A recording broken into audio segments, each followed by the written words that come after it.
It was October 1969. A classroom full of 7-year-olds suddenly goes dead silent. The teacher's face drains of all color.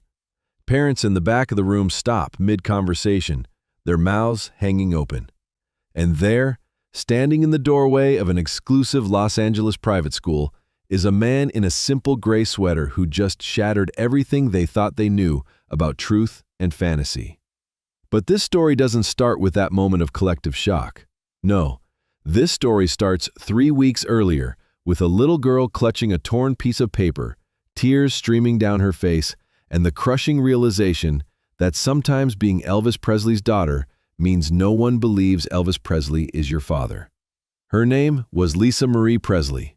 She was 6 years old, and she had just been humiliated in front of her entire first-grade class for telling what everyone assumed was the most ridiculous lie they'd ever heard. See, the assignment was simple enough. Draw someone you admire. Easy, right? While her classmates sketched firefighters and cartoon characters, Lisa Marie carefully drew a tall man in a white suit, microphone raised high above a sea of adoring faces. She traced every detail with the precision only a child's love can create. And when her teacher, Mrs. Rose, asked her to explain her drawing, Lisa Marie whispered those 3 words that would change everything. "That's my daddy." The laughter was instant, cruel. 7-year-olds can smell vulnerability like sharks smell blood, and they circled immediately. "Is that Superman?" one boy snickered. More giggles erupted around the room, but it was Mrs. Rose's response that cut the deepest.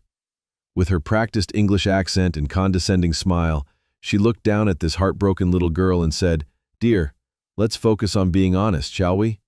Honest, as if Lisa Marie's truth was nothing more than a child's wild imagination.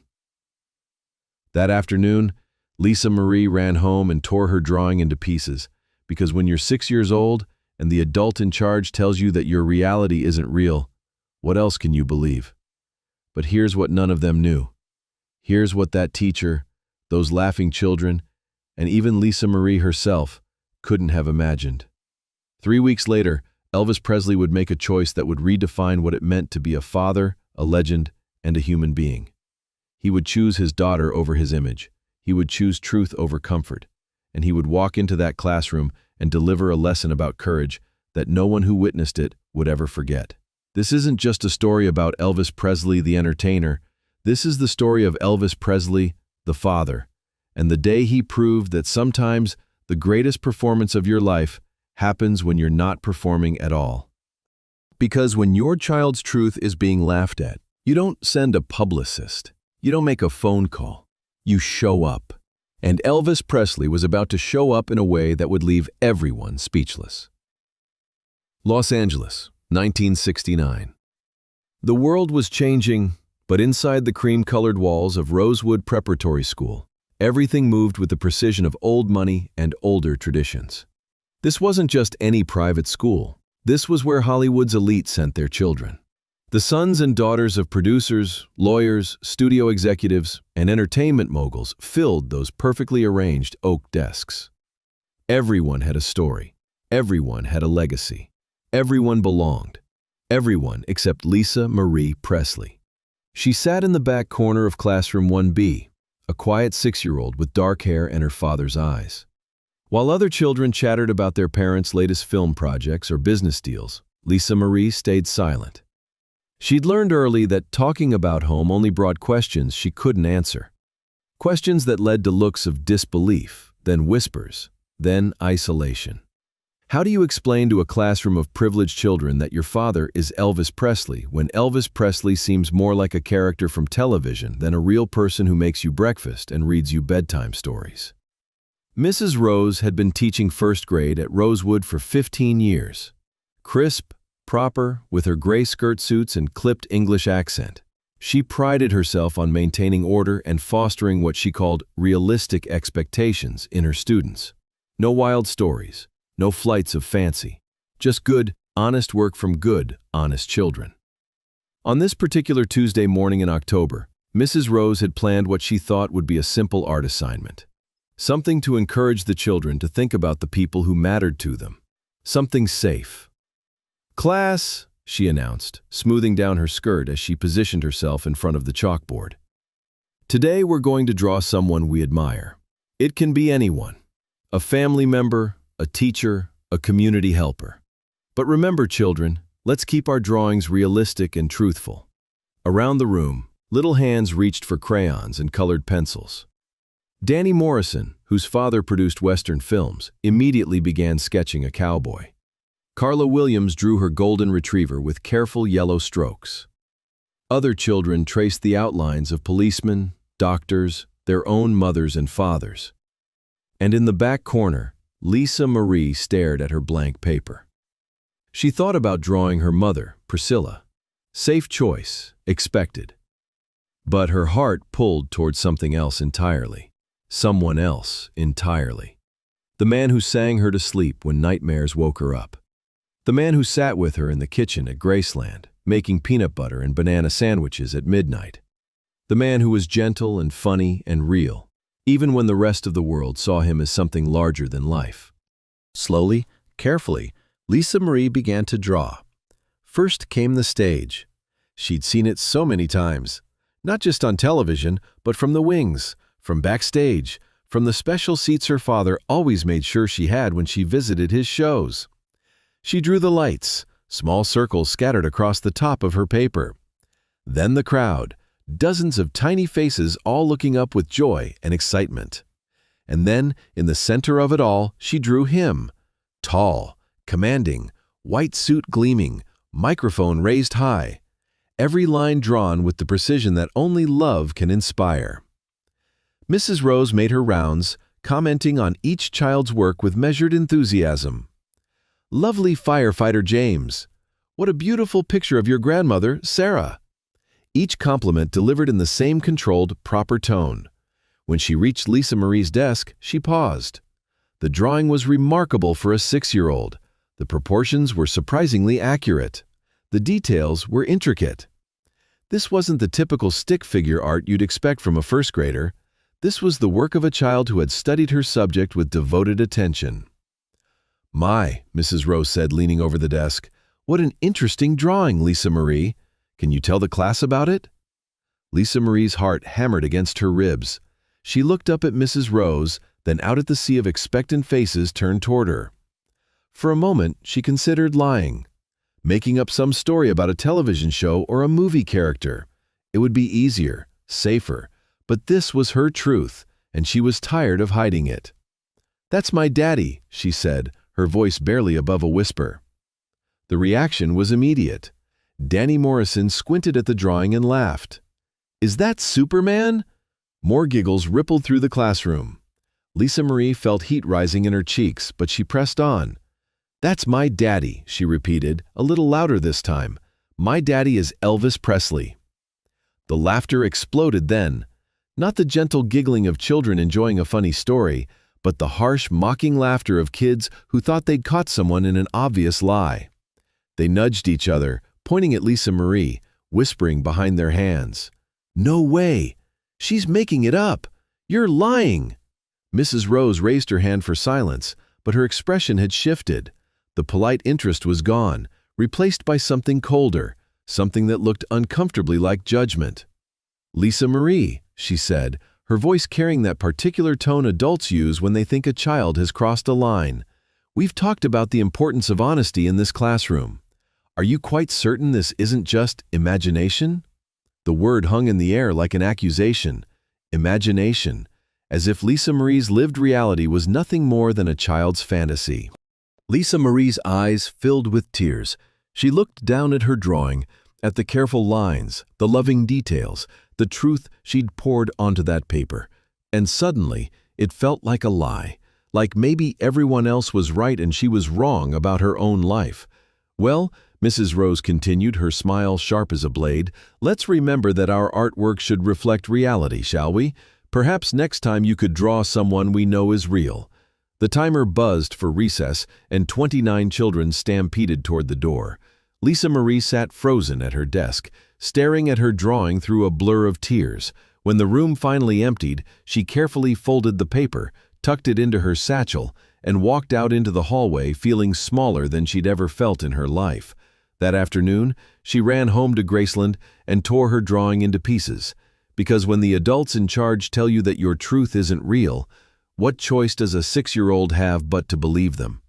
But what Lisa Marie didn't know, what none of them knew, was that Elvis Presley was about to prove just how real a father's love could be.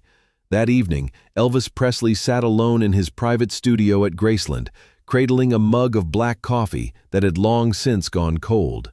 The overhead lamp cast a yellow pool of light across the room, but beyond that circle, shadows gathered like secrets. The studio was eerily quiet.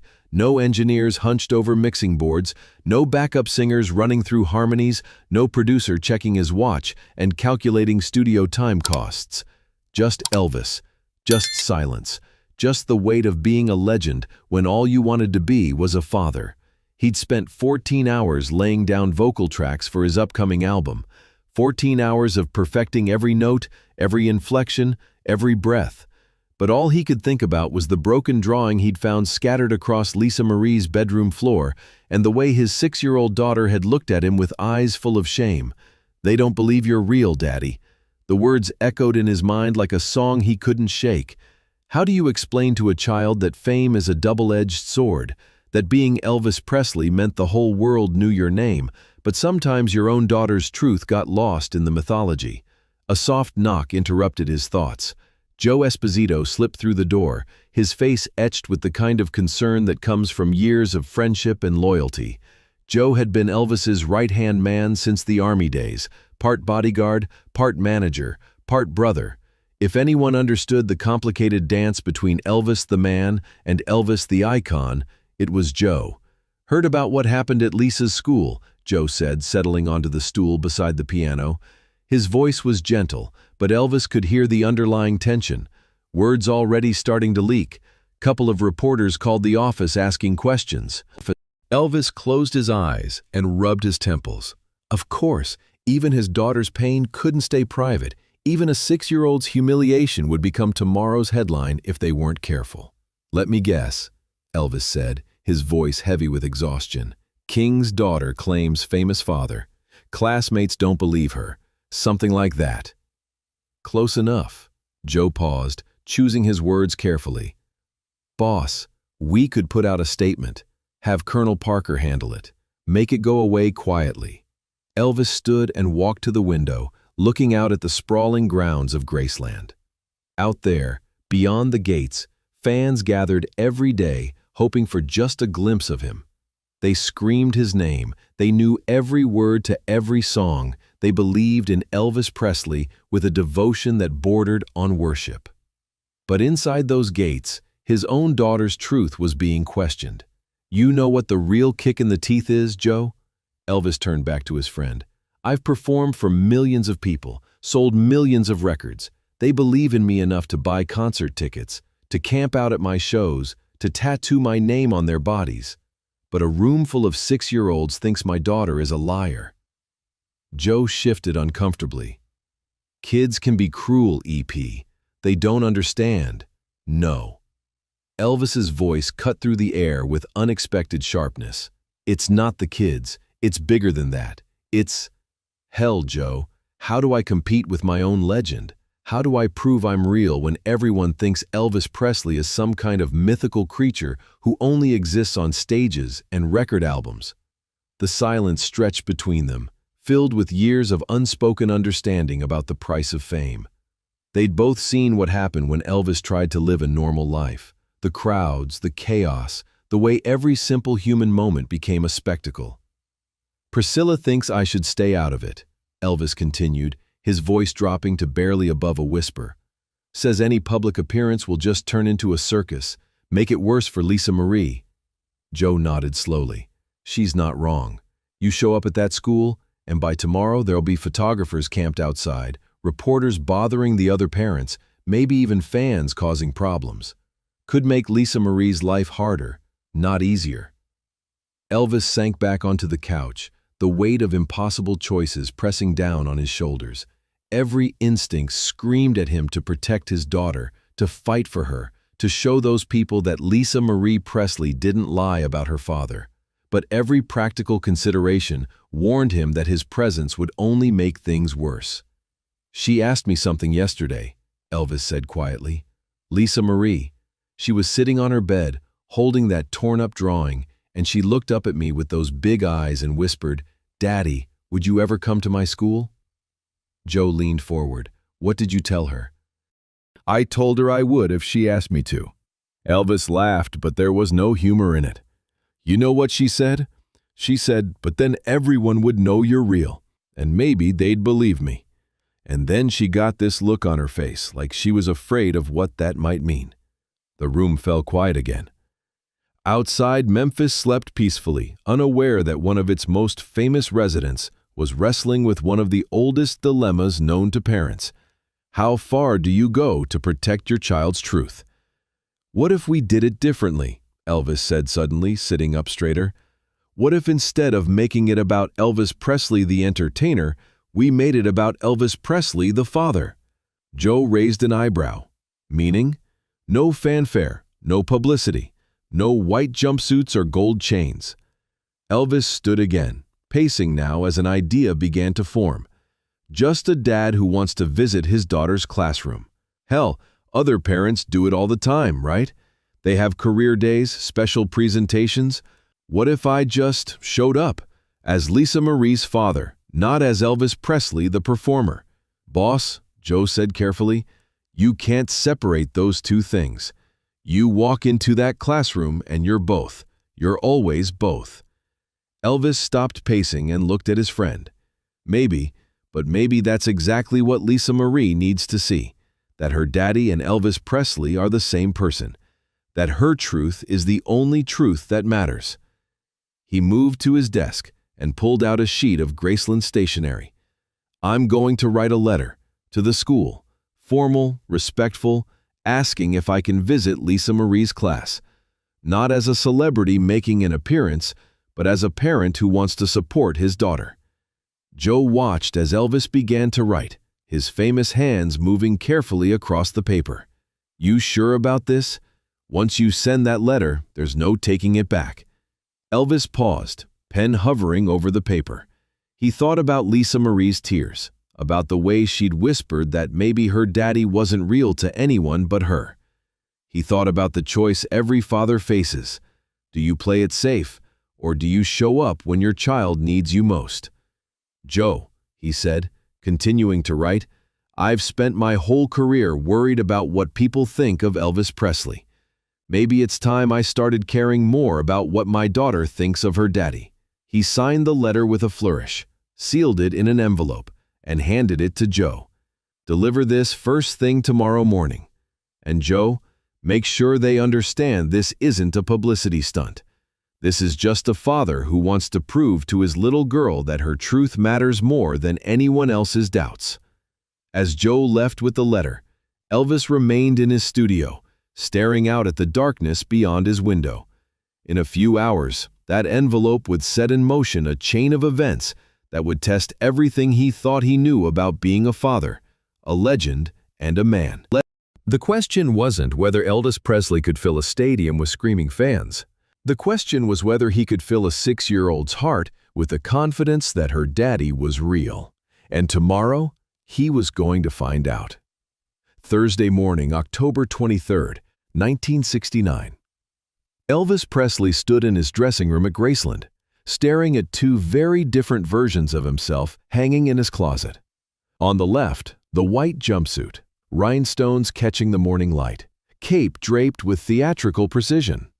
The uniform of Elvis the performer, Elvis the king, Elvis the legend, that sold out arenas and made crowds scream until their voices gave out. On the right, a simple charcoal gray sweater, soft wool, unremarkable, the kind of thing any father might wear to his child's school function. This choice would define everything. For 20 minutes, he stood there in silence, coffee growing cold on his dresser, while the weight of the decision pressed down on him.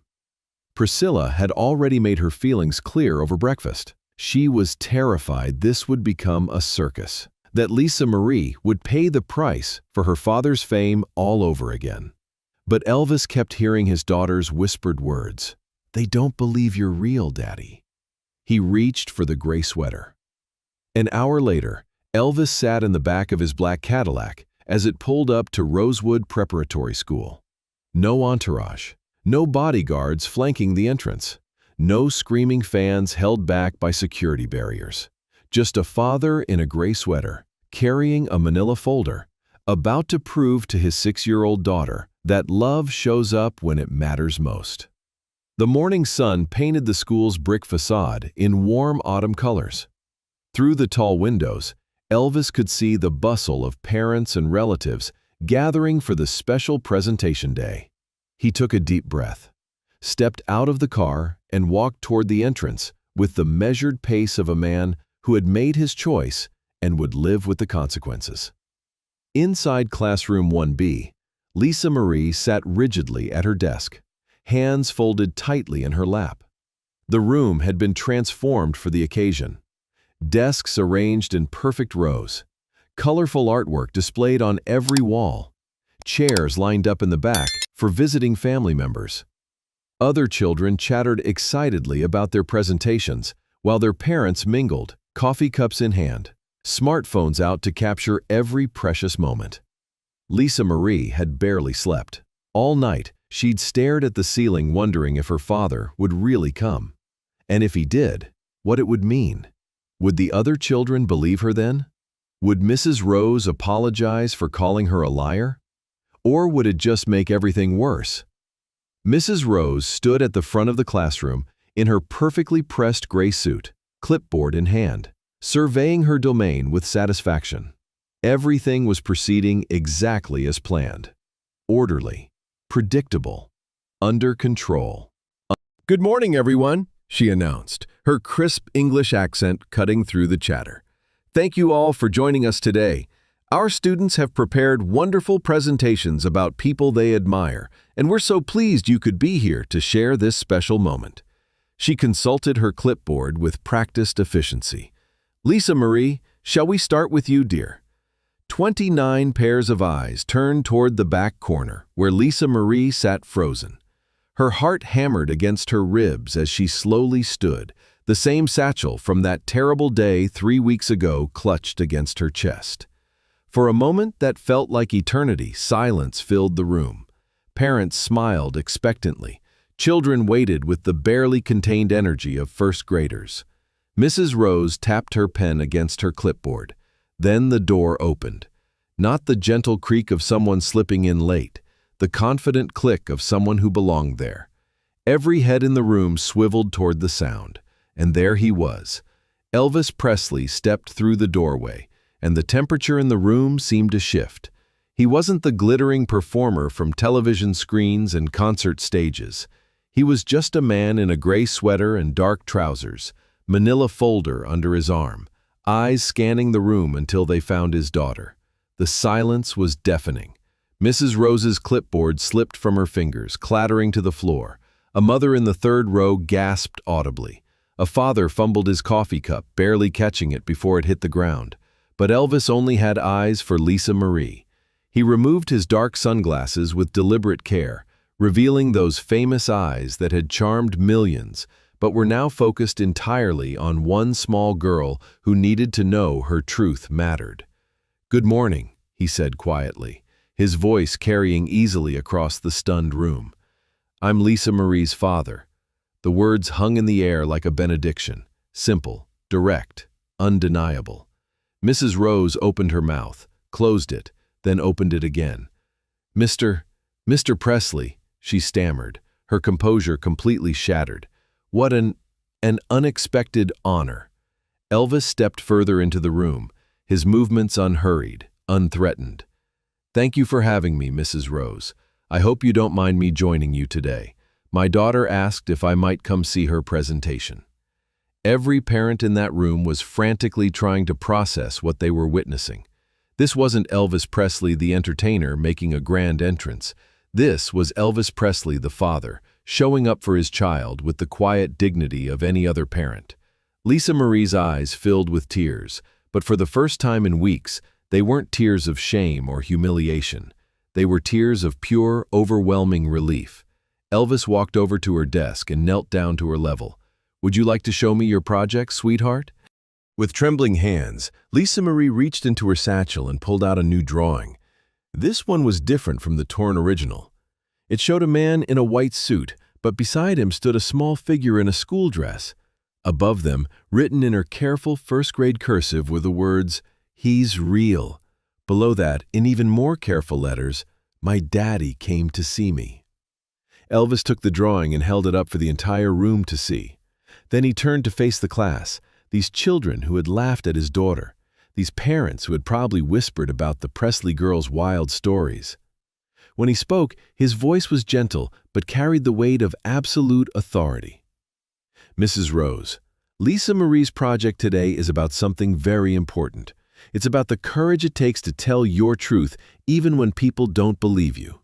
He paused, letting his words sink in. "My daughter drew a picture of me 3 weeks ago. Some of you laughed. Some of you thought she was lying." The silence in that room was so complete you could hear the wall clock ticking.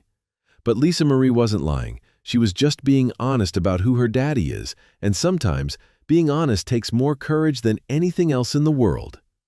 He walked to the chalkboard and picked up a piece of white chalk. In his distinctive handwriting, he wrote, "Belief in yourself is the greatest courage of all." Then he turned back to the class, his eyes moving from child to child, parent to parent, finally settling on Mrs. Rose. "I want to thank my daughter today," he said, "for teaching me that showing up isn't about being famous or important. It's about being real. It's about proving that the people we love can count on us when it matters most." He set the manila folder on Mrs. Rose's desk and pulled out a small notebook. Not a glamorous prop, just a simple sketchbook with lined pages. "This is for you, Lisa Marie," he said, handing it to his daughter, "for all the true stories you have left to tell." The applause started slowly. One parent, then another, then spreading through the room like a wave. But it wasn't the screaming adoration Elvis was used to from concert stages. This was something different, something deeper. This was respect, recognition, the acknowledgement that they had just witnessed something rare and precious, a father choosing his child over his image, truth over comfort, presence over protection. Mrs. Rose walked over to where Elvis stood with Lisa Marie. Her eyes were bright with unshed tears. "Mr. Presley," she said, her voice soft and genuine, "thank you for showing us what courage really looks like."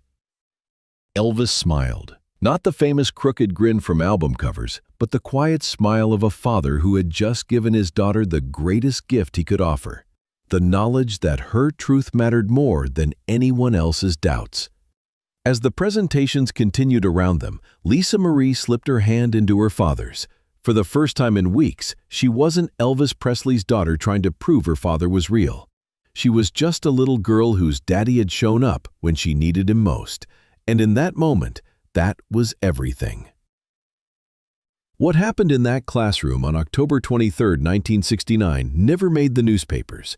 There were no photographers lurking outside Rosewood Preparatory, no headlines screaming about Elvis Presley's surprise school visit. The entertainment press was too busy covering his Vegas shows and recording sessions to care about a quiet moment between a father and his daughter. But for everyone who witnessed it, that morning redefined what they thought they knew about legends, about truth, and about the difference between performing and simply being present. Mrs. Rose would later tell her colleagues that in 15 years of teaching, she had never seen a parent handle a difficult situation with such grace. The other children in that classroom, the ones who had laughed at Lisa Marie's drawing, went home that day and told their parents not about meeting Elvis Presley the rock star, but about meeting a daddy who showed up when his little girl needed him. And Lisa Marie?